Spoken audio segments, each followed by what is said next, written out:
You're watching a Syndicate program.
Sarlacc Digest Shadow Council.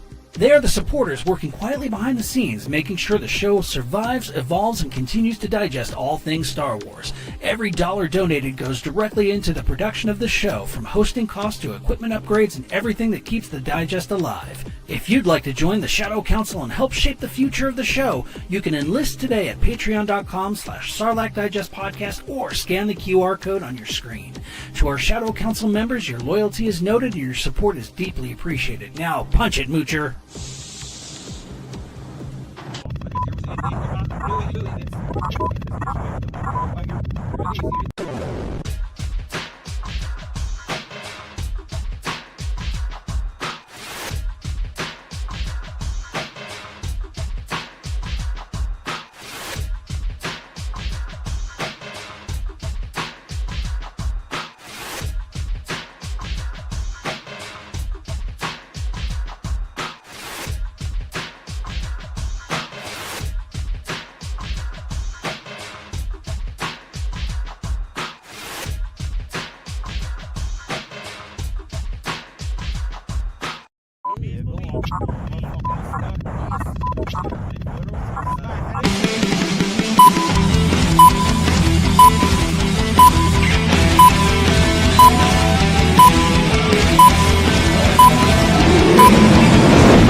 What's up, everyone? Welcome to another edition of the Sarlacc Digest, a podcast bringing line talk and digesting Star Wars topics over 1,000 years. This is episode 348, being recorded on March 11th.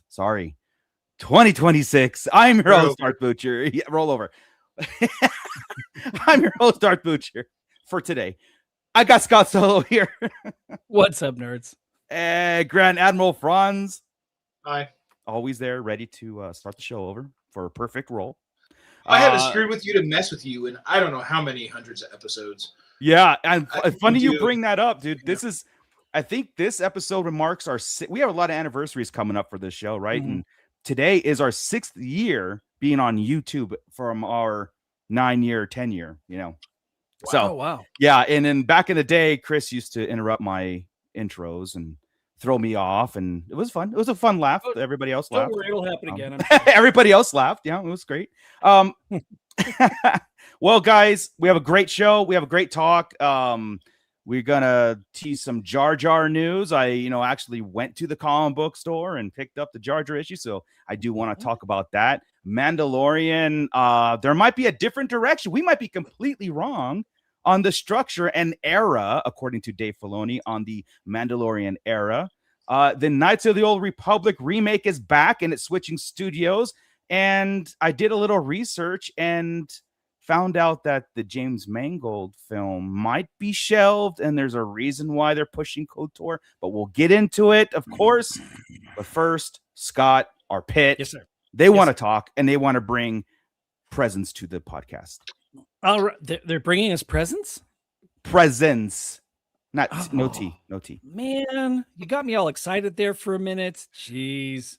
What good are these people? Anyway, like Ray Stanley. I mean, I was expecting a present from him. Yeah. Michelle and Lil Beastie. Yeah. Welcome. Yes. One little Welcome. beastie B. Sorry. Yeah. Go ahead, Marco. Yeah, I can't. Not even like fake karaoke on the show. No, I You can't. even. I'm embarrassed. Hey guys, so you know, I've asked man. Marco to do that karaoke with me at a Yeah. bar, and he wouldn't do that. No, Just so you know. I only like Yeah. talking in the comfort of my own home. Ridiculous. But we do have footage of Grand Admiral Franz doing Ice Ice Baby, and it's no pretty footage. epic. It Yeah, is there's footage out epic. there. So we've got Commander Bly here. We've got Dan. Jesus, he's my father-in-law. I can't even get his On name the right. Dan Dorn. Don the Dad Dorn. Good Dan Lord. the darn door.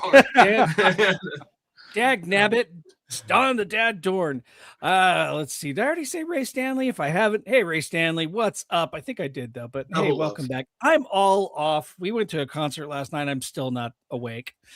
We've got Stu John Jedi, Rhino Hobbies, Gavin Connor is in the house. Gavin Connor, what's up, man? And let's see. We've got Mr. SW1138. Welcome.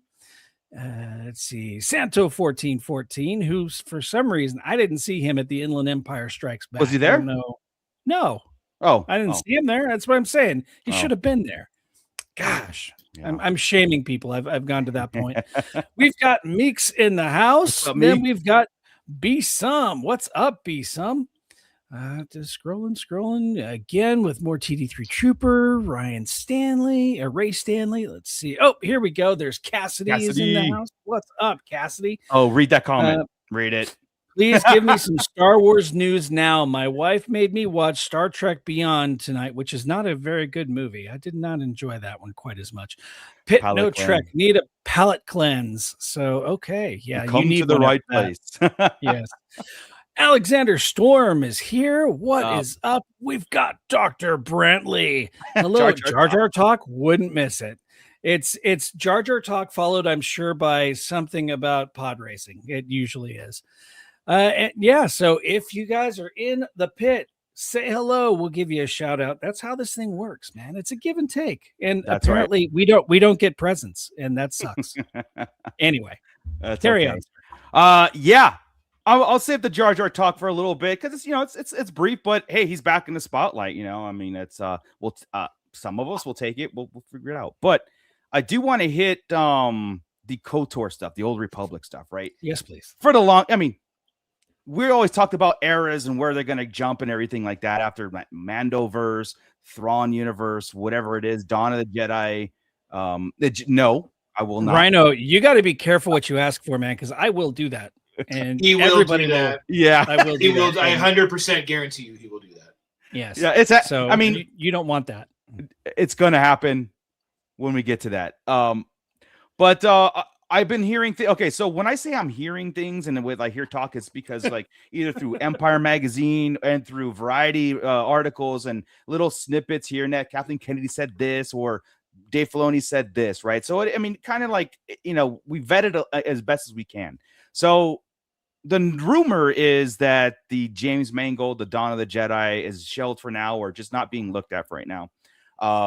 And at the same time, simultaneously, the Knights of the Old Republic, if you haven't played that video game from way back in the day, the Revan story and all that stuff, switched hands again through studios. It went from Aspire to Saber Industries. And that's where I was doing some research. And I'm like, does Lucasfilm are they even pushing for this? And the answer is yes. They're not officially come out and saying we want this to happen, but they're supporting it. They're supporting it. And we got the Fate of the Old Republic video game coming out. So they are putting some energy around this KOTOR remake and Knights of the Old Republic and everything. So what do you guys think? Maybe they're switching gears and like forget this 35,000 years. There's a lot more here. There's substance. There's source material. Fans have been, not overall, but they have been kind of clamoring for it. There is a demand, a small demand. So is this a way of introducing people to these characters once again in his new fandom to start creating some shows around it and getting away from that original slate like we've been, talking about? I don't know, man. I mean, next week we'll probably be reversing this. So, I mean, that's the probably. I mean, they have a hard enough time just trying to connect TV shows with movies and the movies to. Yeah, they're having a hard enough time just trying to make the sequels make sense, much less trying to railroad a video game into other areas. I don't know, man. So I think the Mangold thing makes sense to hold, right? Because if you're going to push a KOTOR thing, that already exists, right? Like, I mean, I know Old Republic, right? The Dawn of the Jedi all exist too, or did. Right. But adding another timeline into this already screwed up universe we've got going on right now. Take your time. If you're ever going to go there, do that in 10 years. Fix up the Mandoverse first. Right. Deal with your sequels if you're still doing the Rey stuff in this, and you got Starfighter coming, right? You got to deal with that area, right? Because they tried another era, right? We tried the High Republic, and they might say it was a huge success, but I don't think it was a huge success. It might have been passable. Right. But it wasn't old school Old Republic. And so I think if KOTOR's getting jumping around here, I know a lot. Right? No, if KOTOR's getting pushed, that's a IP in an era that already we know of, right? The source material.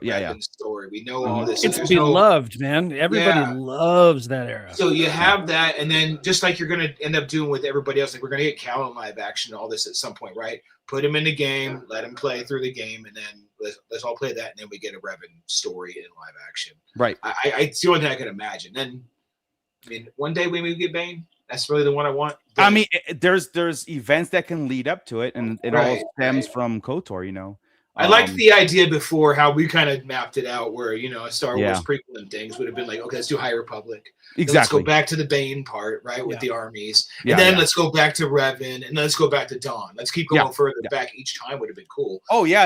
Absolutely. Doing this, there's so much going on.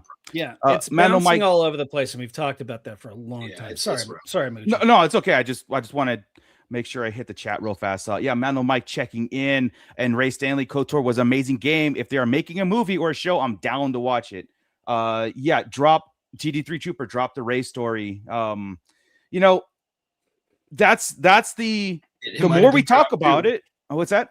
Like, where's that too, right? Like, that's constantly just in flux, right? If I'm Dave Filoni, right, and I got this notion of like the gavel kind of deal, if you will. And also, by the way, that Kathleen Kennedy article, I believe that's in the Empire magazine that's coming out in May, but there was some excerpts. She did say that this whole transition between Dave Filoni being groomed for this part has been going on for years, not just the last 6 months and everything. So there's a lot. Yeah. There's a lot there too. He's had his hands in it.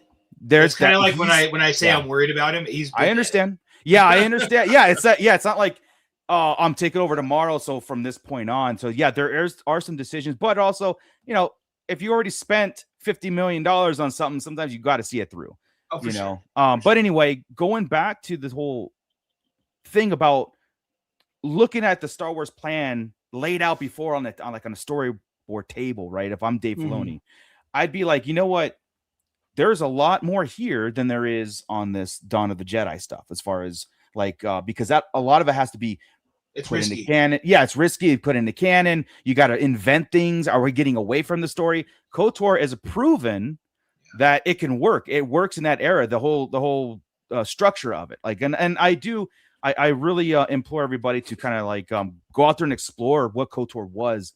It went from 2 video games beyond to books and all that stuff. Follow Revan's story. I think that would be great, because then you can go into Malgus and you can go right into Bane and into the our era. The original trilogy era, right? The Sidious. So it's all the kind of the same family tree of Sith that way. Yeah, and you could really make sense of it. And Yeah, 'Cause yeah, you're really exactly. starting with Revan, right? Because then Bane Yes. learns from Revan the essence transfer, 100%. and then into it's perfect. You don't have to go back further because Scott's the bigger fan of the older stuff, right? Like with the XR Right. Kun and such. Yeah, yeah. They run it's a big risky maneuver in there because it's not. I don't think it's as flashy as the other eras, right? To me, maybe I'm wrong. It can be. I mean, the whole.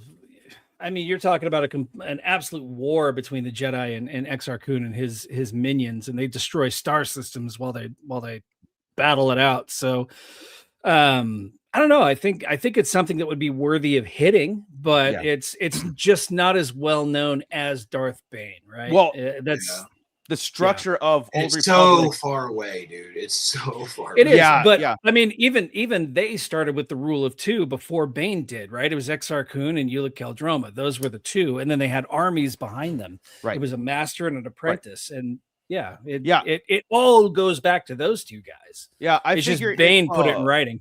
if you want to get people excited about something, KOTOR has more of the familiar aspects to Star Wars as we know it, the structure behind it. You're just putting two councils together in a war, a galaxy that's completely divided, and you still have this conflict that's more familiar for people to jump right in. You start going with like Force, and then all Jedi, or Jedi with the dark side, and then they have their rules and sets that made them Jedi and Sith, and it just kind of get real convoluted, and then I think that's where James Mangold was going with that Dawn of the Jedi, was that first Force users, and then trying to kind of like get people in that era, where I feel sometimes jumping right into something is better. Yeah, but I mean, at the same time, that's also like sword and sorcery kind of thing. They Sure, didn't have lightsabers in the comic it's book, they're using swords. Hell of a lot more fantasy. Cool. Yeah, it really is. But does that also take us away from Star Wars and just become a fantasy show, right? Because then I would think now we're in Dune, right, or Game of Thrones or something like that, right? Yeah. But at the same time, I almost feel like Starfighter itself is a risky move in it, right? I mean, because we're already going away from the Rey era. There's no tie-in to the Skywalker. I feel like if Starfighter works, that gives them the confidence to move in a different era and take those risks, right? Yeah. So I'm really hoping Starfighter works. Yeah. That. Well, we all are. I mean, absolutely. Oh, yeah. Stu John. Dawn of the Jedi movie runs the risk of being Clan of the Forest Cave Bear. The better focus would be something exciting and relatable. Like I said, you have a character you can follow, Revan. There's a huge up and down story arc there, and conflict and turmoil. You already have that. That wouldn't just repeat DOT, right? Right, because it is I think there's more there, and this is my hope, right? I say is like Dave Filoni's recognizing that, and maybe the decisions are being made that they're making sense now. And a lot of people are pointing the fingers like, well, why are they taking so long for a KOTOR remake? Because to me, they want to bring it into canon because they have to change some things or whatever they want to make make sense. Right. Because otherwise, it's just a revisioning of the game, reskinning it to make it, because they've been working on this for like 5 years plus, more than that, And to me, I was like, well, what's the conflict? Why is it such and it's bringing things up to speed in ways that they can capitalize on. If they just reskin it, I mean, people have already played the game. Are they going to invest in playing the game again just because it's prettier, or are they going to give us something new? And then we have Fate of the Old Republic 2 game coming out, which is a modern take years after of the KOTOR stuff, right? And so there are things that are, I feel, well, why even delve into that era anyway, even in video game, if it's not going to be brought up into like current canon stuff, right? Because that's what we all expect these days. That's what we were told, right? Everything is canon, video games and all. KOTOR right now, as we stand, is not. But I think that the way they're trying to weave it in, like I said, Lucasfilm is saying, go for it. Like, unless they pull it in, it would suck to have a Legends banner on KOTOR. Yeah. So, and that's where we like to do here. We like to theory craft and bring it to try to connect the pieces if they're there, and I mean, but I like it because we had talked about, I'm not sure if it was last week or the week before, that wipe that slate off the table, lay out everything now that we have new leadership, lay out everything and figure out where it goes, figure out what makes sense. Yeah. Figure out what was just a pie in the sky, right?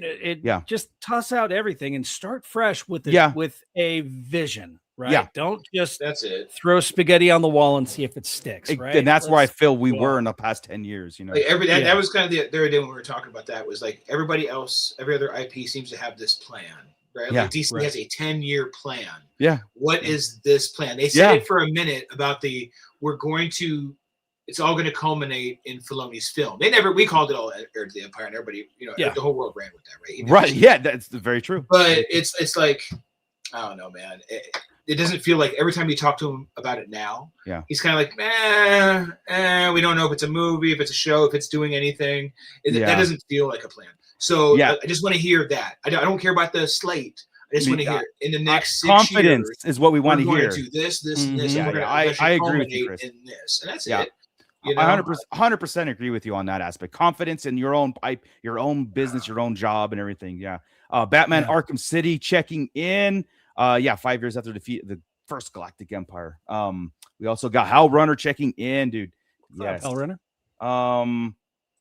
That's I mean, TD3 Trooper, they need a clear vision plan. I know Stu John also was talking about things about structure, I'll take it all theatrical releases at this point. You know what I mean? I mean, I love all animated. I will take animated. I really would. Seriously. Let's see. Ray Stanley. I feel like Starfighter movie will be the next step up. That's not a Skywalker movie. Yeah, it's definitely testing the waters of it, just like Solo and that had connections, but Skeleton Crew, right? That's gonna be.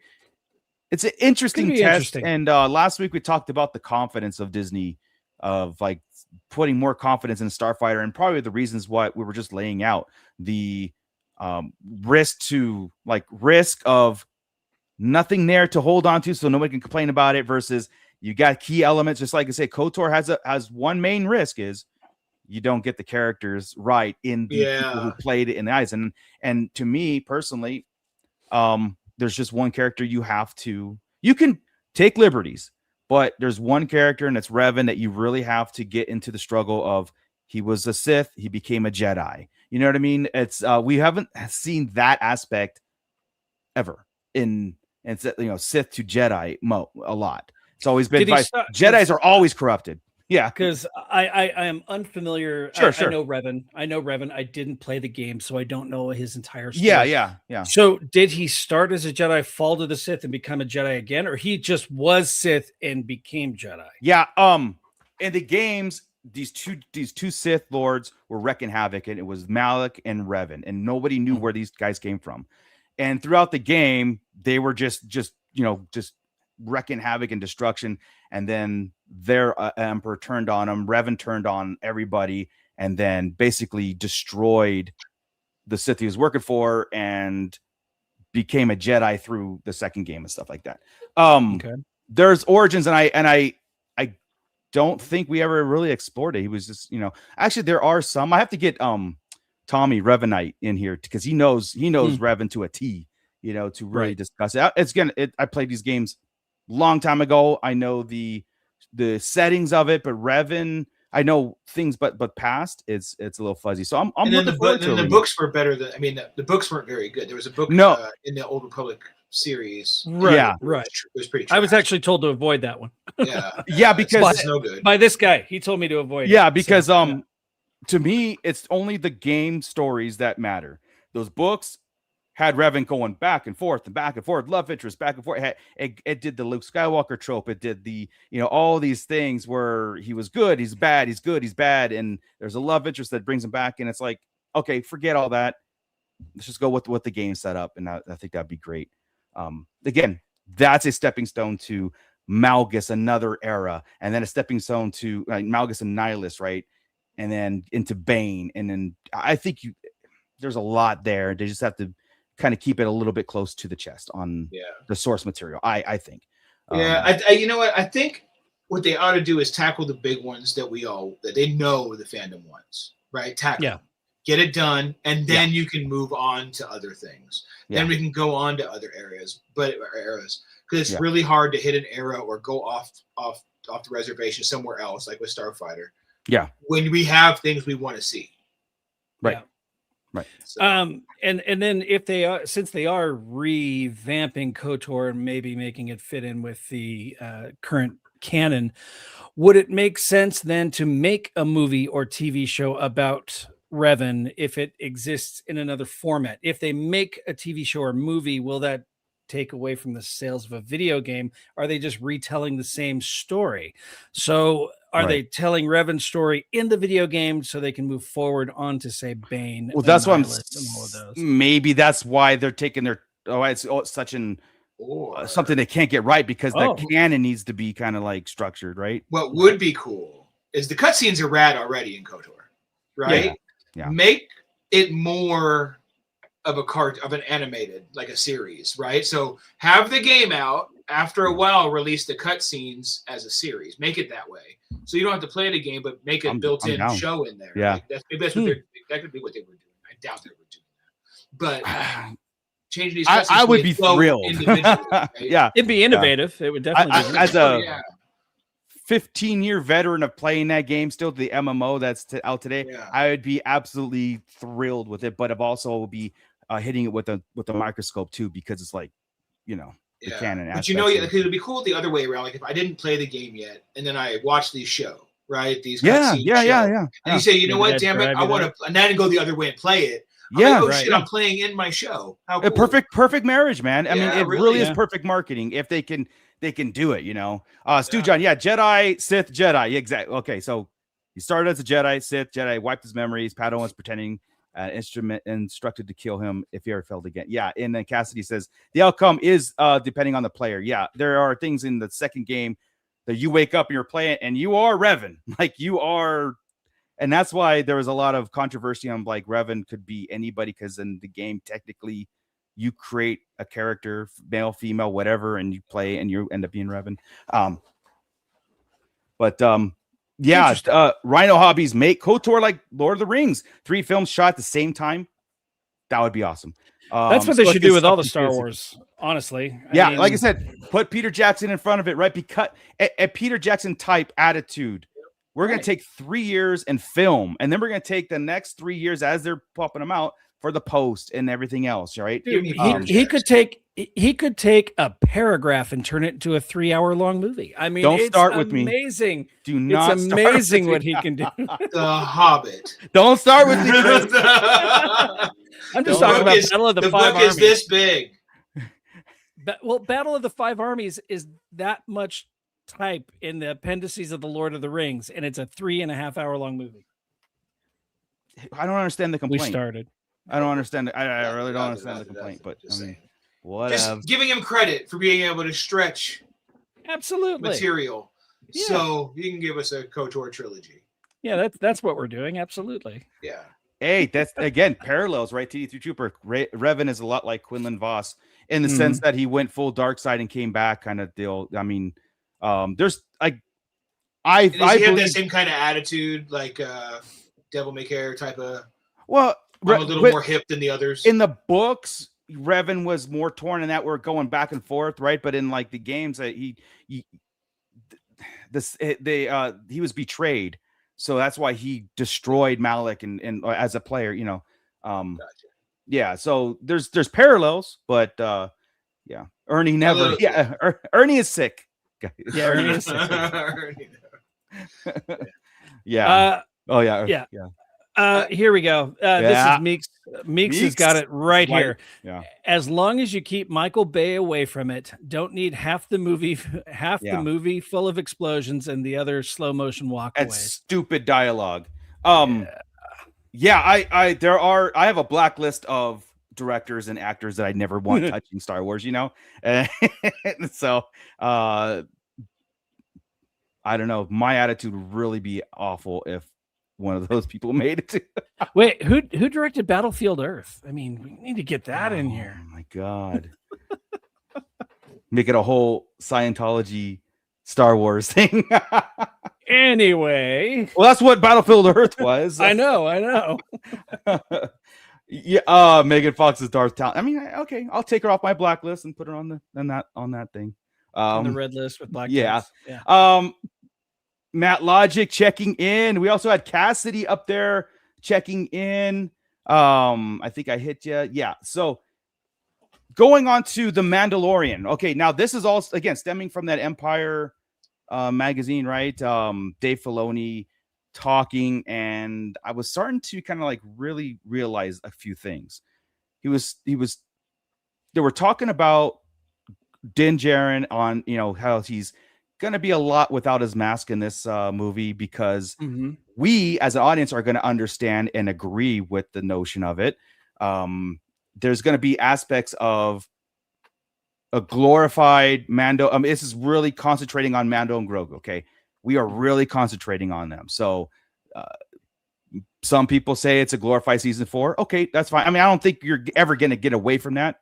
We have the notion of Mandalorian season 4 being written. Jon Favreau had it basically ready to go. We've heard all that before with Acolyte and all those things, right?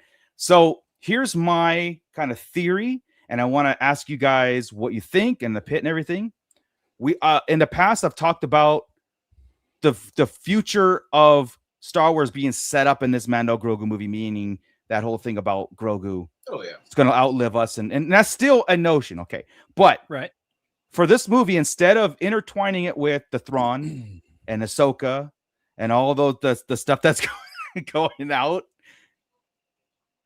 the wording is interesting in the article because Dave Filoni is saying we are going to start exploring the era of Mando Grogu. Before we were following them and they were intertwined in the overall story, but now this movie could be, again, I'm just reading between the lines, that it could set up their own kind of era where the movie, season 4, season 5, whatever it is, we are in their world instead of Thrawn and Ahsoka and Gideon and all those things. We're in the crime syndicate world with Rhoda the Hutt, all those things where it's a separate.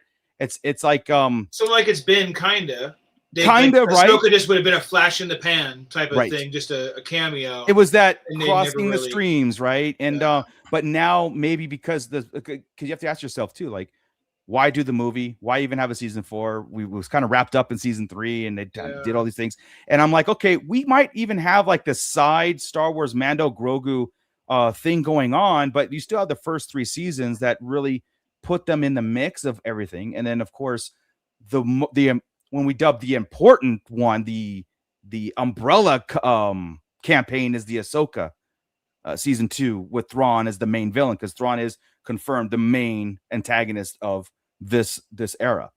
But we could be seeing like the end of Mando's and Grogu's influence on that main plot and having their own thing moving forward. So like when it gets to the big battle, Mando and Grogu are off somewhere else. When we get to that point, the movie, it's a whole different direction. What do you guys think? I think that's a missed opportunity. I really do, because all right, the original trilogy, right? Even the sequel or the prequel trilogy, we had that influence of this scum and villainy. It was all kind of interlaced, right? I mean, we had the bounty hunters, we had Jabba the Hutt, we had in the prequels, of course, we had Jango and Boba and what's her name, the shapeshifter. It's all intertwined, right? I mean, there's no reason you would have to cut it out completely, and I honestly feel like it wouldn't. They accomplished the goal of the 3 seasons of Mandalorian, right? They had a trajectory, build this rapport between the two, reestablish Mandalore as a thing in the Star Wars universe. I feel like if they just dropped it now, it's like, okay, but what was the point? It wouldn't be dropped. You're saying they're going to go off like a fork in the road, right? Like this side it goes Ahsoka and this side goes Mando, and they never intertwine again. Like, right. So when we get to the fight, there is no Mando Grogu. No, that's what you're saying. Is that how you're taking it? I mean, why introduce Adelphi? Why bring him in? I'm sorry. Why bring him? Why bring him into? There's the bridge. That's why. But that's the point, Scott. There is more Zeb to me. Yeah, is existing right there, and then the rebels are in Ahsoka, and he's right there, and it's like, I feel like it should connect. I see what you're saying. Yeah. I was just Yeah. making sure to make sure I was hearing it right. So you're seeing a fork where they never see. That's where I'm also in Yeah, that mindset of it's like just- the movie's setting that up. Now It's way too in big my- a waste to have all the chance of the rebels, the rebel crew, plus the original trilogy crew. That better have a connection. They all better connect more than just Luke and R2 have, right? Yeah. To have that opportunity and to have the Mandalorian with Grogu meet them all, that's just too big of a event. That's Avengers type Star Wars stuff. No, right? That'd be a I mean, huge miss. Yeah. Yeah. because it was reiterated that Thrawn is the main Should be. antagonist through this era Should of, be, and yeah. we call it the Mandoverse, right? Because that's how it's set up and Yeah. everything. Yeah, I- and they need to I make do- it more than just Ahsoka season 2 because if he's the big bad, Yeah. we've had seasons of stuff without him being the big bad. Yeah. You know, and all this doesn't say they can't come in at the end. You know, they tend to do that with a lot of movies these days, you know. These heroes coming at the end with the grand finale, big battle, whatever. It's not to say that it can't happen, but as far as following, like having a season 4 and a season 5 of Mandalorian, right? The Mandalorian Grogu, it wouldn't be like with Grogu's training with any kind of force power anymore. It's them doing their thing in the crime syndicate, battling the Hutts or whatever it is. And I was just kind of like thinking, like, because Dave Filoni said era, he keeps using this word era when he's talking, and he's talking about what's up, Mig? Talking about the Mando Grogu with this movie setting up the Mando Grogu era. And I'm like, if we haven't done that already, then it's got to be you're something right. different. You know Setting what I up mean? the Mando Grogu era is weird since we've been in it. for Yeah. so It is odd. So- Yeah. and that's what I'm saying. Like, if we haven't done that, that's what they're setting up. And that's where I'm kind of like, All right. Interesting. yeah. So, and that might be the reason why the Disney insiders might be a little nervous of this. I could see it setting it up, but I still think they have to go through with the connection for the end. I think that's what the Mhm. movies should Yeah, I do, agree. right? Then they Like, can go their own way. yeah. But- Because if you Okay, have Fleetwood Mac. yeah, if Filoni or Favreau says I have basically written the outline to season 4 after the movie, that's where like, well, what are we gonna do? Just see one side and then the Ahsoka side and the Mando side, and so Yeah, because if he's already got 4, that means it's really not linked to anything because he doesn't give a shit about the other ones. If he's it's gonna be like an era that we started in the I'll just say Skywalker saga. Mhm. And because it still is, right, and then that's their own thing, their own line of books to kind of like cross section. Yeah. Huh. But- people but in the that chat also- are kind of like back and forth. Some like the separation, some don't. You know, they can see it. So That also, though, depends on when season 4 of Mm. Mandalorian is created. Is it done after? Right, Is it right. done after whatever the finale movie is? right, Are we right. seeing what Time happens jump to or- them afterwards? Right. That would be give me a little 8-year time jump. You know, let's smack Yeah. it in the middle between the prequels, and then that'd be pretty cool. Yeah, That'd be pretty awesome. But Although I still want Din to die. he has to. I mean, that's the whole thing. For eventually, yeah. the Grogu walking off to the sunset. Come on, dude. Yeah. So again, TD3 Trooper, Mando, Grogu. I would like to see them be on their separate path from the rest, and I think that might be more of the pulse of what we're doing with these two anymore. And I do hope we've talked about it many times, and this kind of sets it up as just Grogu forever, right? Yeah. You've always got material with a Oh, dude. 50-year-old with 850 years ahead of him. See that? Okay, yeah. So Ray saying I can't see. He can't see Mando and Grogu being separated. It would be sad ending in that movie or next season. Yeah, I mean, but that's the whole thing. We just talked about how Dawn of the Jedi might be just way too kind of like primitive to work for Star Wars. Maybe they're seeing more of a connection to do KOTOR, where they're not like, okay, well, Grogu could be a really easy connection way in the future, 2, 3, 4, 500 years on a brand new that the Rey movie set up this whole maybe attitude, and then Grogu's the future of it. I could see writing, like if I had a chance to write I could see that being more easy to connect and be living that Star Wars versus like, hey guys, remember in the beginning the Force was discovered, and how do you get from there? And you know what I mean? You're only given 35,000 years. That would hit us better. Yeah. Even Dawn of the Jedi, though, the comic book Dawn of the Jedi didn't start there, right? It was already thousands of years after the formation of the Jedi or whatever, but we never saw the literal birth of the Force or anything like that, and the finding power. So And that's supposedly what it was, right? The Octu alien symbol on the bottom type of thing. Right. First. So the Prime Jedi. Yeah. Right. Well, yeah, it was the it was the Force, and then the set of rules, and then all of a sudden this discovery of the dark side and their set of rules, and then I mean, that's interesting to explore. But you can do that, especially for us. Yeah, it's risky for a big time money pitch. Yeah, but That'd you could be great do that for animation. You could do that through dialogue, exposition, and dialogue to get that. You don't have to see it. You know what I mean? Like you could.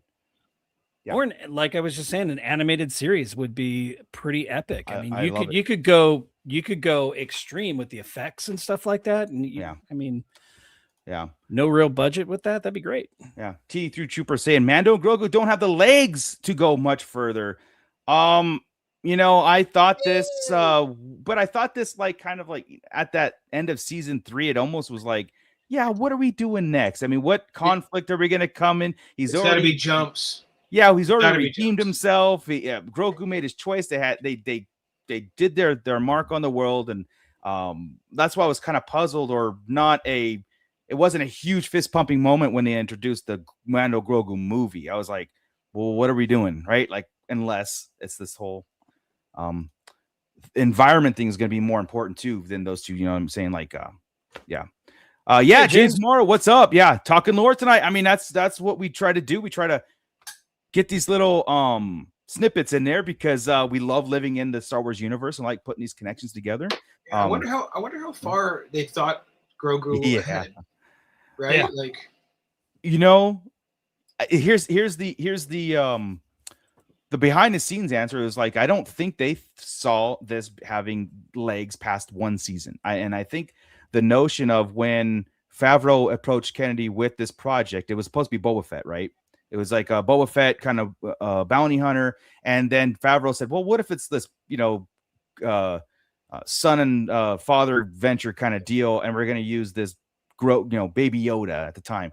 And I think the phenomenon that everybody bought into it propelled, like, we need season 2, and that's why we're going to introduce all Ahsoka and Luke Skywalker, and then now season 3 where it's going to have this, they're making it up as they go, which sometimes that works better for Star Wars. Sometimes the original trilogy. You look at those. You look at the 3 seasons though, and it feels like there was a plan there. It feels like there was a trajectory. Yeah, go ahead. I'm sorry. That was it basically. I feel like they had a plan. They had a trajectory. I feel they did, but almost at that last moment, they're like, guys, stop the bus. I have a better idea. So we'll just put a bow on season 3 because it was like wrapped up. It was wrapped up. You know what I mean? Really it was quick. like every question. There was no cliffhanger questions. This came in. Oh, answer. Yeah. And then it's like, okay, because then we talked about this. You could go anywhere from there. You can go anywhere. You could take those 2 and put them in any situation, right? You could put them in the Ahsoka series now. You could do all these things. So it was, it was a great 3-season kind of thing, but really tied up, really finished on their story. Now everything else is bonus on this. So, yeah, you're right. It was tied up. It could have been done forever, but it's not, and it needs to be included with the big overall story. Fig Fury checking in. Remember for 5 months. Thanks, man. I did want to bring up Stu John's comment again real quick. Pedro Pascal is also probably getting expensive. He is, and I think that's also one of the reasons why I had read that he's there. They're using him. Let's get him in the suit more during this show than the other 2 guys that usually play him. So and it's going to make sense to us. That's what the article also said. His mask removal is going to make sense to us as audience, rather than like, look, man, we just spent a whole season on him getting that thing back on. Right.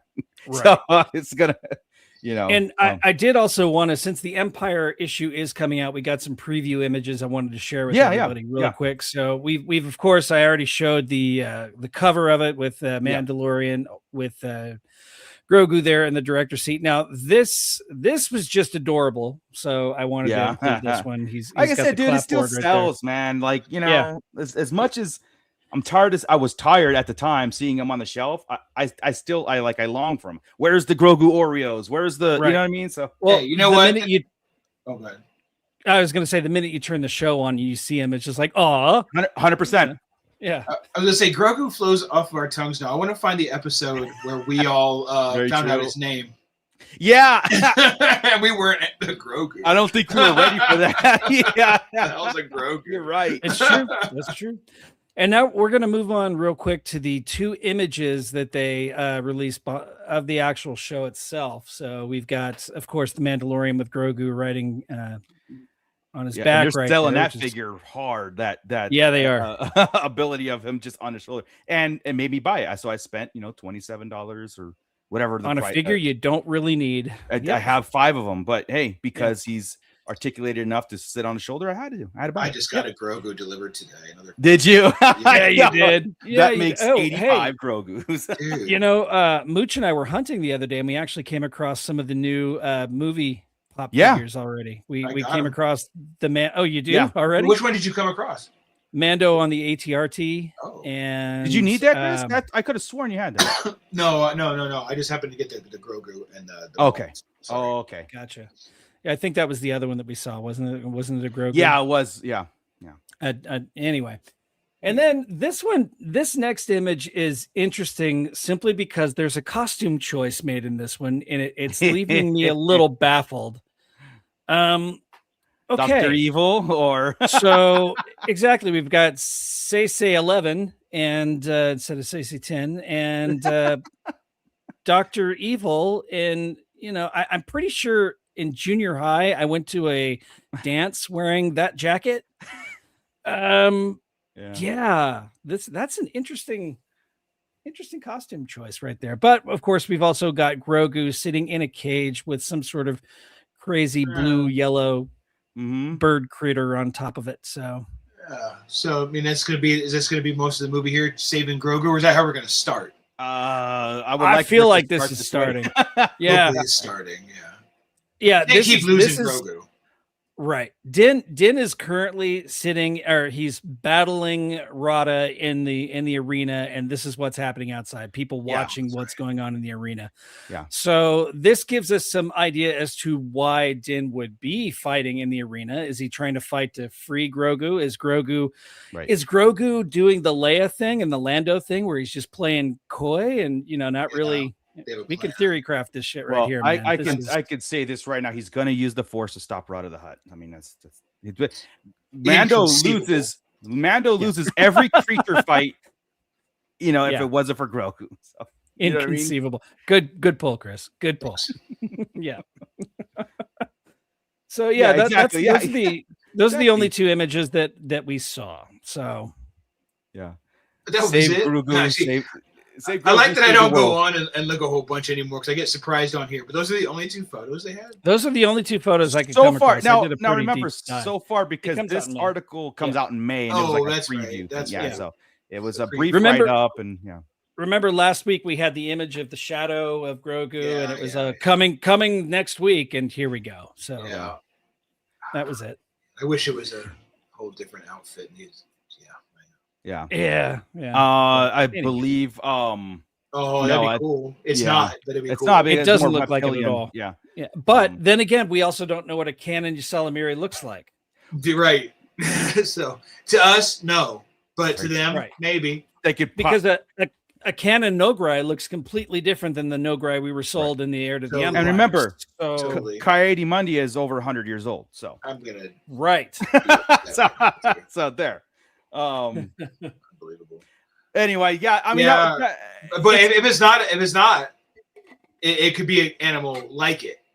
Yeah, right. Because you know how they've been. They like to do things, but make it their own. Yeah. So I have a Snow Planet too. Yeah. I would love for that to be the opener. Him in the arena fight. I mean, but I know we probably won't. I honestly think the opener is gonna be him fighting the snowtrooper at the hallway scene. That's the opener. After that, the AT-AT falls off that cliff in that trailer. That's when we get the title of Mando Grogu with the title swell. I write it down. I could see it. I was the opposite. I was thinking the whole battle with Rada and the whole bit would be first. No, I'm putting it together. But originally we saw in the trailer, we saw Embo walking towards their house on Navarro. Embo somehow gets his hands on Grogu. and then Mando has to go save Grogu. Yeah. Okay. I can Oh, see yeah, this. We're I forgot completely Emma was wrong. in it. Yeah, We're completely wrong, but Of that's how it's. But I I'm can feeling definitely right now. see that We need a whiteboard. at that hallway scene to like really kick it off and get us pumped, when we're seeing it. And I don't know, because we got that whole council scene, right? Where they're all standing right there. I mean, that feels like it's leading to something, and I don't know. I also because go they're on Ilum. We're in it. We're to me, right? Right. Maybe they go there because he's been told he has to create his own lightsaber. And Lucas told him somehow, some way. He needs to go to Ilum to get a crystal. You go there and you find the Empire creating Star Killer. Yeah. I don't know. That's all I want. That's pretty cool. That would be awesome. Finesse it. Right. That was all scratch paper, but hey, that would be awesome. it's too late now. They can't make it happen. Jacob Stanko, it'd be really cool to see if we see a Master Yoda's master, like a backstory. That'd be really cool. Very interesting to do that if he does have a master, but I don't know if he does. But yeah, any thoughts? My understanding is Yoda was trained by somebody, and that person spoke in the kind of weird mumbo jumbo that Yoda speaks in. Mimicked him out of the respect and like a homage to this master. Whereas Yaddle just speaks normal. Correct. Well, I mean, if you think about it, if Yoda was a baby like Grogu, that's probably how he learned to talk. It's maybe not even be a matter of respect. That's just how that's he what Luke learned said. to speak. That's what Luke said. Luke doesn't know. He told him before Yoda told him before he died. He said, "Read this." He's like, this is gonna come up. Someone's gonna ask you one day why I talk backwards. So he's like, Yoda's. It's fun. It's fun that Yoda's backstory is still kind of pretty gray. Besides the High Republic stuff, really. Yeah. But they're using Grogu from the beginning. They are. So it's kind of like Yoda's backstory, but correct. Yeah.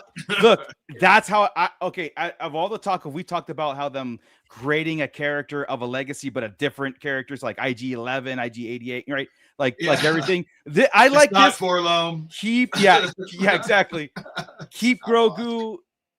I like it with Grogu and Yoda. Like that's cool. I don't want to know Yoda's backstory, but master like origin stuff as far as his master stuff, that would be kind of cool to explore. Yeah. Like even if it's a little bit here and there, there's that scene in the trailer where Grogu has the stick, right? The walking stick. Yeah, the gibber stick. Yeah, and so like that would be like, oh crap, like there's that poetry. It rhymes. It's like exactly. I want to hit. Yeah. I want to hit Jacob Stanko's other comment right here, and I'm going to take it as I read it here. The Sarlacc Digest is the best Star Wars we have so far. But we also have Maul coming next month, and then we have 2 more months for the movie to come out of The Mandalorian. Yes. The Sarlacc Digest is the best Star Wars we have right now, but can't wait for Darth Maul. Yeah, Darth Maul, April 6th. It's not, like I said, we're under a month away from that. I went outside, believe it or not. No way. Went to our local comic book store, which is 60 miles away. So, and I picked up color. Yeah, I went to 4-color. I picked up Jar Jar #1 and Maul #1, the prelude to the Maul Shadow Lord, right? Read both of them. It's funny because the prelude to Maul is going to be running when the show is running. So it's like, why do I need a prelude to it? Right. So, it was like, it didn't even, I wouldn't even say anything about the Maul comic until there's substance. There's really nothing even in issue 1. He's not even in issue 1. And so, until the very last panel, I would be upset. To the very last panel. So in other words, it's like watching all of season 3 of Clone Wars is what you're saying? Yeah, that's it. This season, the cover, Darth Maul, a really cool cover, and the last panel. That's all you get until the next. Like issue. Solo, you got him at the end too. Until the next issue, which runs 2 days after Shadow Lord premieres. But lame. Okay. Yeah. So I picked that up, and I picked up Jar Jar. Right. So it was fun we were talking about this whole Jar Jar and Kelleran Beck crossover, all Ahmed Best, right? And there's lines in the comic book about Ahmed Best or Kelleran Beck telling Jar Jar, I see a lot of you and me. You know what I mean? So there's like these nods, right, to the thing. But that's funny. It's actually a cool read. Jar Jar comic is the first issue so far is actually pretty cool because it in essence it's Kelleran Beck summons Jar Jar to this planet that is being mined of coaxium, and the planet is on the verge of destruction. Plus, they've got slave labor going on in that planet. All stems from Jar Jar's executive powers to Palpatine, like giving him those executive. Jar. Yeah, so basically, it's thrown into his face.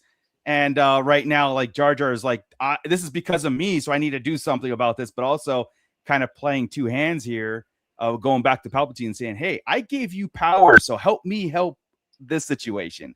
Kind of getting a little smart with that. That's what this book is setting up, right? And then Kelleron Beck is the Jedi who's out there in charge of it. So a lot. Rick Olay is in it. I mean, there's a lot of Naboo connection to it. Do we know where's it sit? Timeline, like it's in the like Clone at the Wars. beginning of the beginning of during the Clone Wars. Clone Wars.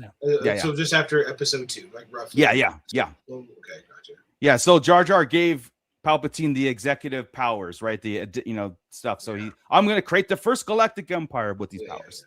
Yeah. And so another thing to note, and I'll follow this along, is that Ezra Bridger's mom is in this. So, and that's not a joke. Yeah. So she's one of the people trying to. He's frozen. I don't know if I like Ezra's mom being in it. Sorry, you froze. So I was just you froze. Sorry. She's in charge of this whole or bringing attention to the planet collapsing. It's Mira Bridger, so she's definitely. I'm not okay. Why? Man, that now we're getting too close again. It's cool when they met them all because that's one connection. Now we met them all, and just so happens that Mom was meeting these folks and Jar. I mean, now it is bringing the world a little together. That's two coincidences. Yeah, in a bajillion. I don't think so, because we know that Mira and Ephraim Bridger, I think it was Ephraim Bridger, were they would you stop it? They were trying to vocal on Lothal against the Empire, and I don't know, it just makes sense to me. It makes sense that she would meet Jar Jar Binks and Killer and Beck because she was vocal on Lothal. If she reach. All right. Cool. To me, they never left Lothal. It felt like they were locals. You know what I mean? That kind of thing. So, but now I'm thinking, because there's those parents. Poe Dameron's parents were part of the. You know what I mean? It's like everybody's everybody, and everybody's somebody, and that's where I kind of agree with that. A trend. I know, but that's where I kind of agree to that. It was like where so far, like she didn't have to be anybody. Could just be a that was a dumb name drop for no reason. Yeah, and it was like a big reveal in the comic book. Like, what's your name? Mira Bridger. Like, it was like, not everybody has to come from like royalty, right? Or not everybody has not royalty or turn into something. You know what I mean? Exactly. That was the best thing about the original trilogy, guys. And I'm gonna get on this. It was Luke Skywalker was raised by his aunt and uncle farming. Moisture farming. Was that dramatic effect, or did he pause? It's like the pregnant. That was his family was. I was waiting for that. You froze again. Sorry, blipped. I know. I just this internet is killing me, guys. I'm sorry. I think... that's what I'm saying. I didn't want it to sound like a joke, right? So it's like, you know what I mean. We had mentioned Tom. Oh damn it! We had mentioned Tommy, and he. Yo, what's up? There you go. Yeah. Tommy, I have to pick your brain in our Discord on some Revan questions. I'll hit you up in that, man. I just got to get some clarity on some things since you are our EU kind of expert there on the Old Republic.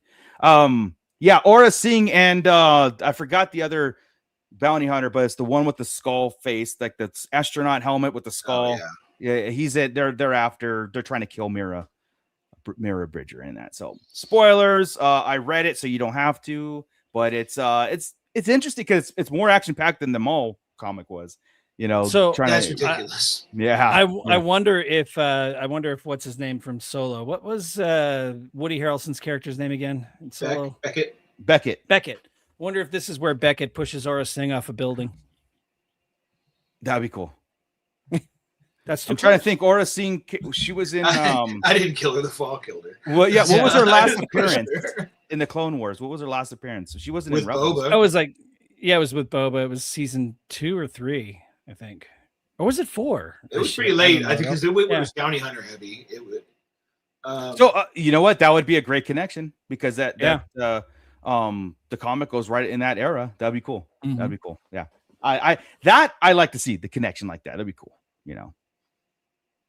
Yeah. Hell yeah, Tommy. That was one of the best lines in Solo. I didn't kill her. The Fall killed her. Yeah, the call. Yeah, it's true. But it was kind of cool. Joey's in there. Oh, hail Jar Jar. Yeah, I mean, it's cool he got a little story there, and it's not just him being a jester on Naboo.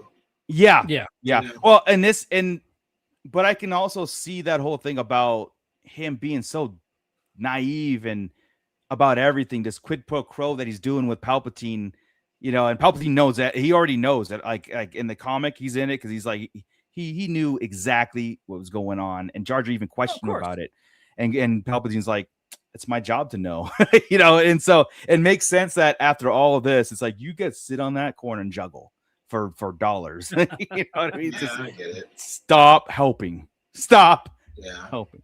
I think it would be perfect and awesome. And if is it a one shot or is it a continuous series? You said this is I think it's a short 6-part probably. Just make this, just connect it, go forward, connect it Yeah. to the end of Order 66, and make Jar Jar help Keller and save Grogu and redeem Jar Jar's character. In a way. I agree. Cool Maybe as that's hell. what they're doing. Maybe that's what they're Maybe. doing. Yeah. Because we haven't gotten an answer where Keller was taking him. And they were with Naboo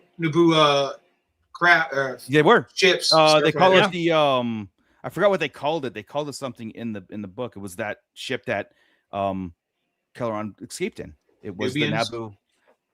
Yeah, the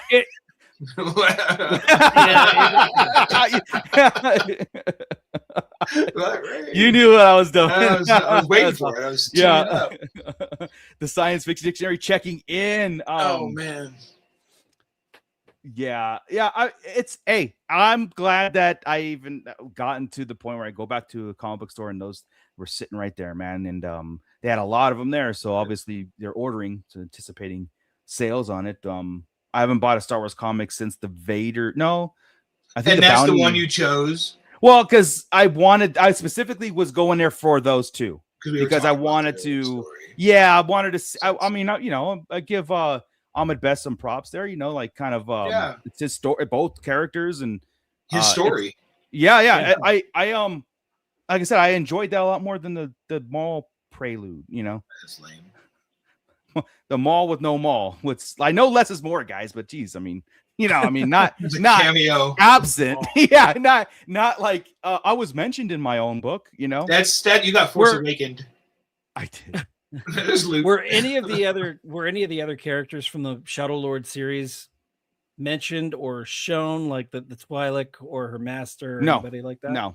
No. Basically, we're on this planet. It was almost like just a underbelly planet, you know, with crime and everything. And you're following a police captain, very earthly, and the police captain is uncovering corruption in his own department, and so you kind of get him weeding out that. You just get his sense of character, and at the very end, Darth Maul's stowing away at a ship, and he kills the pilot and takes the ship.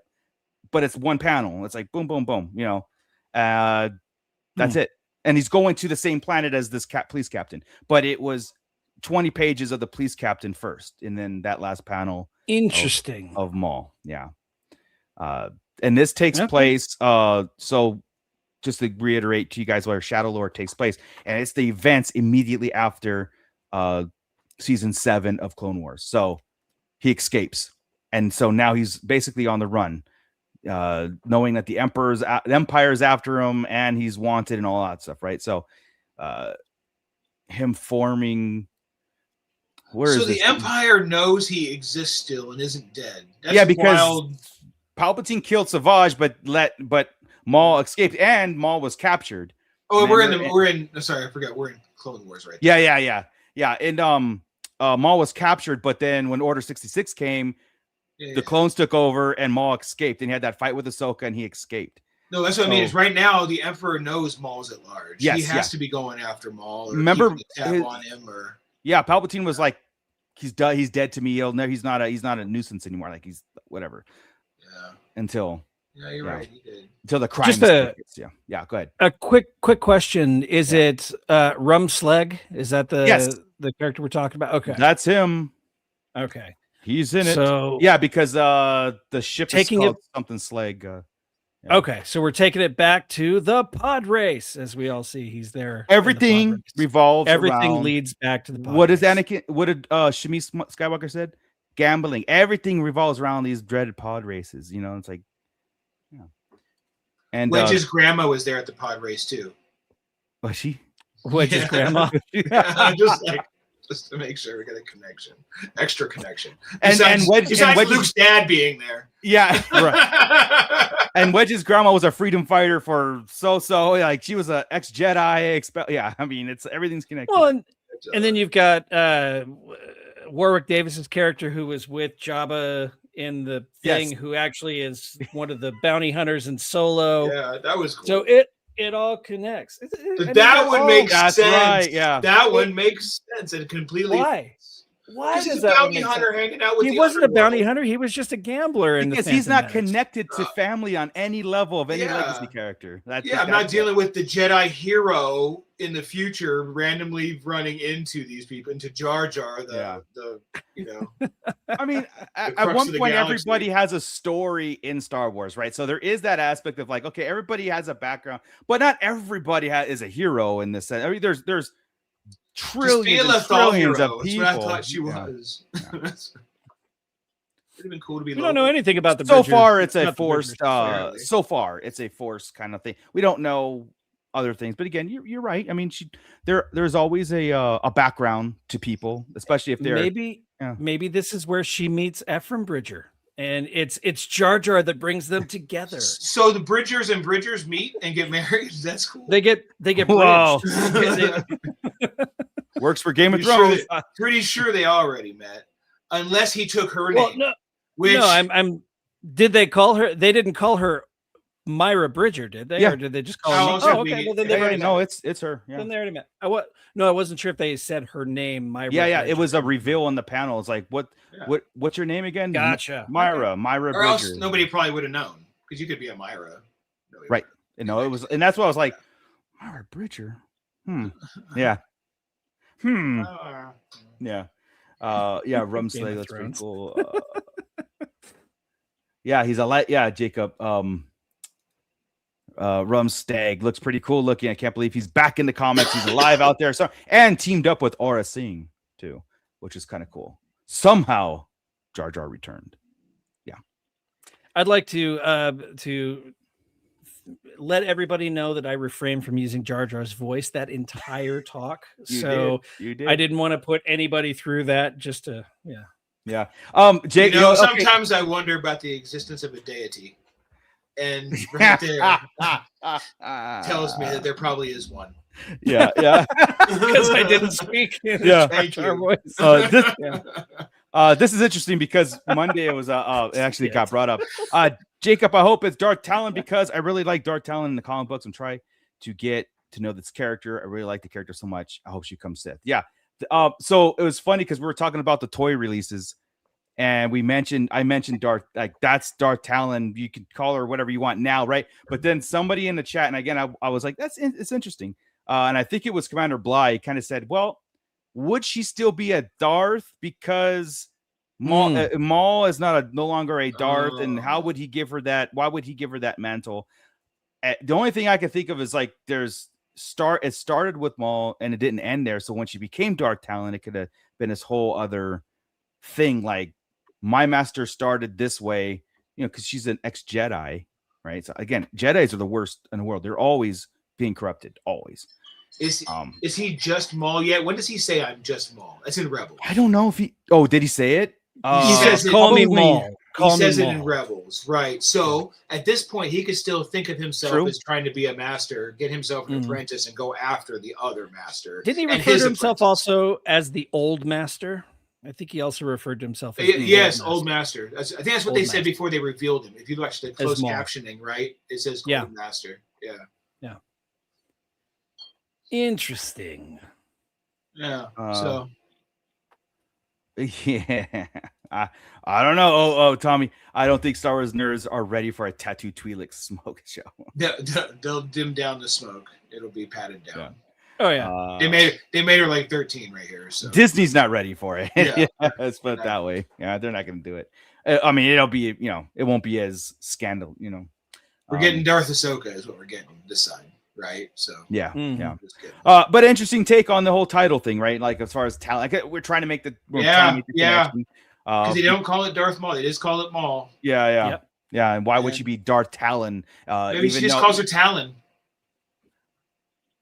Maybe it's a completely different character. Well, God, that that's would be so that's weird, what we though. don't want. That's why we're Yeah, trying that's to what I make the don't connection. She's also pink and not red. I mean, But that's- Maul is tattooed.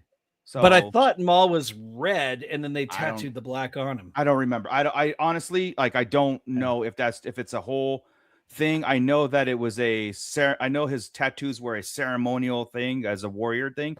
But yeah, I don't know because I'm trying to go back to Dathomir on the Savage episode and see if there was red, Maybe when male. he really turned evil, his color turned red, Yeah. Ooh.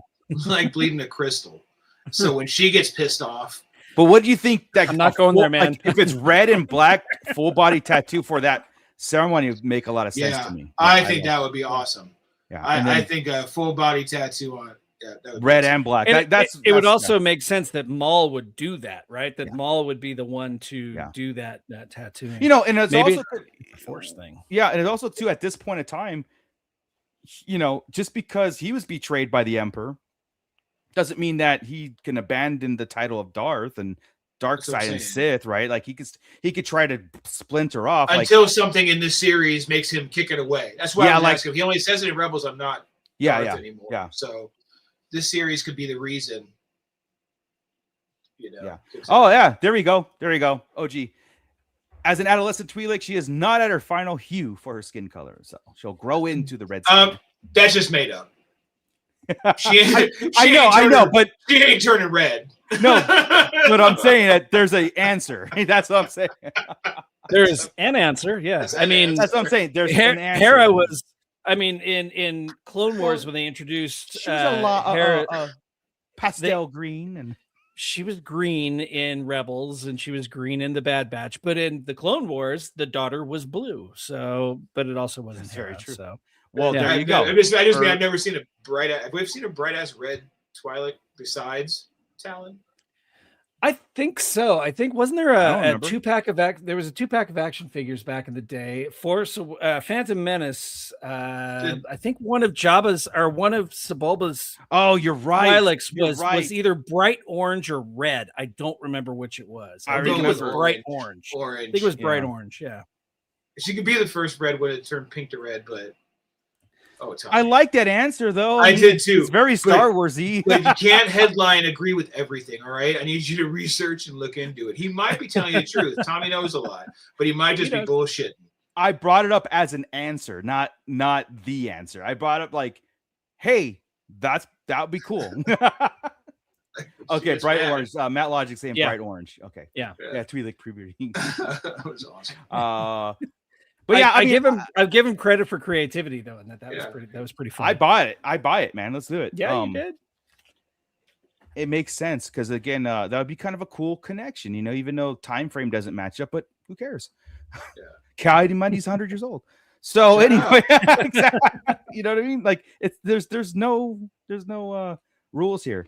Lockstar checking in. Sorry, it's all good. It's all good, but you're checking. I guess in. we're gonna have to start over again. That's right. Yeah, the Twi'leks are the same colors as M&Ms. It only counts of what's on the inside. Yeah, Are they Stu John, it makes peanutty more or are they- sense than a Kyber moon ring. It's not for each mood. It's just when you get really mad. But you got to get really And mad. then, That's what I'm then saying. you can make it white by cleansing it. That's right. So, You got I to mean, cleanse it. Mhm. That's cool too, right? Ahsoka sabers are cool. Exactly. All right. Anyway, I'll try to keep up on those two comics and when they come out and see if there's anything for it. But I don't really go outside that much. I So say that's a trek, dude, to go for a Jar Jar comic. we don't have comic book store in our 200,000. How many? Oh, did they 300,000 close people down that the live up Line here. Breakers? Linebreakers. Yeah, but Linebreakers doesn't cover. They don't carry comics anymore. Yeah, they don't even. I don't know what they do.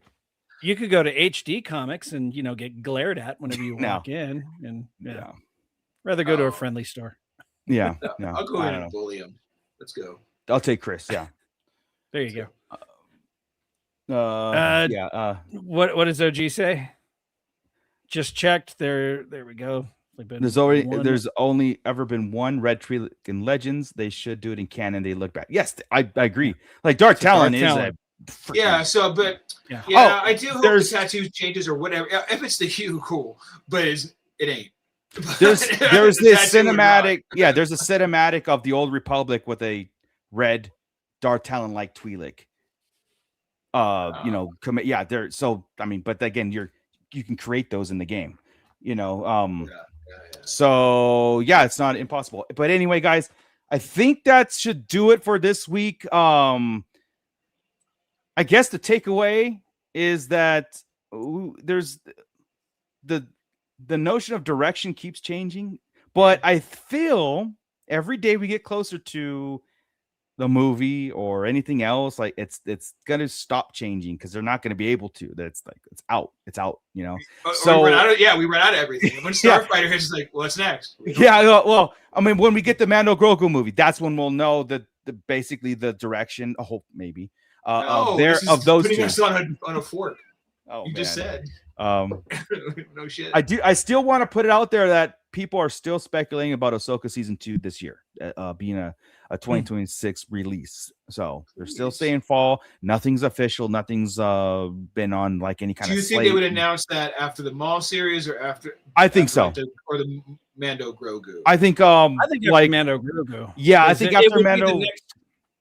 The next thing in line. Yeah, and it could be Comic-Con or D23 in that late summer era where it's like here's a trailer for it or a teaser or something going on, and we can argue about the teaser again. It would be all right if say after Mando dies, you'll see at the end Grogu will return in.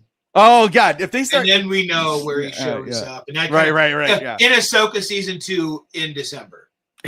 And then Grogu will return in Doomsday. We'll get our first post-credit scene in a Star Wars movie, and it's Grogu flying the Razor Crest by himself and landing another Razor Crest. It'll be a we red went right one. back to him saving Grogu and him having a Razor Crest. Do Razor Crest come in red? If you paint it, I mean, I'm just being a smart ass. Man. That's like tattoos for cars. Yeah. Or for spaceships. Paint. This one's pinstriped. All right. Anyway, hey, you know what, man? I think it's time for us to give a shout out to these fine people right here, the Shadow Council. That's right, our Sarlacc Digest Shadow Council, AJ from the Forbidden Panel, Blitz Transmissions, Brian C, Cassidy B, Cliff, Commander Bly, Commander Cook, Crystal E, Don the Dad Dorn, Eric Grubb, Flavy Davy. Why does this list just seem to get longer and longer every week? Because it That's is. what she said. I know. Yeah. Gavin Connor from the Holy Hour All Cure podcast. That's the best Cure podcast it's probably the only Cure podcast in the planet. But I love it. That's the only one worth even mentioning. Hell yeah, it is. That's right. That's right. Hellrunner Base, James Morrow, Joseph Bailey, General Genobi, Chris K, the Mighty Meeks, Mervine Bolanos, Matt Logic, Mufftack is back, who won the t-shirt and has still not reached out to tell us how to get it to him. So come on, Matt Logic, let's do this. Hellrunner, it's got reminded. Hellrunner Base, you are still paying. Oh, that charge in your bank. That's what it's for. Nicholas Schaefer, Obi-Wan Kenobi, Rhino Az, Rhino Hobbies, Stu John Jedi, and Troy Dodson. So if you want to join the Shadow Council, just scan that QR code right there or go to patreon.com/Sarlacc Digest podcast and donate a couple of bucks. It all goes right back into the production of this show. Yes, sir. And the very first link in the description below is our Syndicate Discord. If you know what Discord is, download it. It's free. It's a chat room for all of us and Syndicate members like SKN and Blitz Transmissions. The conversation always continues. Like I said, I'll be hitting up Tommy, OG Revanite in there, and we're going to hash out some Revan lore to bring to the show. So anyway, guys, thank you so much. All the affiliate links are there too to check out. We'll see you on Monday when we do this on 5:30 for the Toy Chest, talking about all the latest and greatest Star Wars collectibles, from popsicles to Grogu Oreos. Where are they? The marketing says it's here. So are we gonna get a like a Jar Jar tongue pop again? But this time I hope so. It's Grogu. His mouth opens. His tongue pops out. I hope not. Like a weirdo. I want my soda toppers back. I do too. We saw those. We saw those at the Inland Empire Strikes Back. Whenever we went there, they had one vendor. Yeah. They had Okay, number one. And, yeah. No toys at all, except for one person who carried a couple of Power of the Force 2 action figures. Otherwise, this thing had no toys. So yeah, there is absolutely a market for toy sellers to go to the Riverside Inland Empire Strikes Back. There next is. year. Yeah, toy vendors much needed. I was Let's ready to make spend. it bigger. Yeah, me too. But they had those. It's pretty cool. Yes. Thank you, James Morrow. Ray Stanley. We want our Grogu Oreo. Yes, we do. Absolutely. Okay. Okay. Green and minty flavored. Oh, dude, let's go. I'm in. Let's get out of here. Thank you so much, Pitt. You were awesome. Thank you, Replay Crew. We see you. Get your comments in the section below too. And we are done. We'll see you guys next week. With that, Scott. Keep it nerdy, everybody. Bye. This is Grand Admiral Thrawn. You are listening to the Sarlacc Digest. What a fascinating play on words.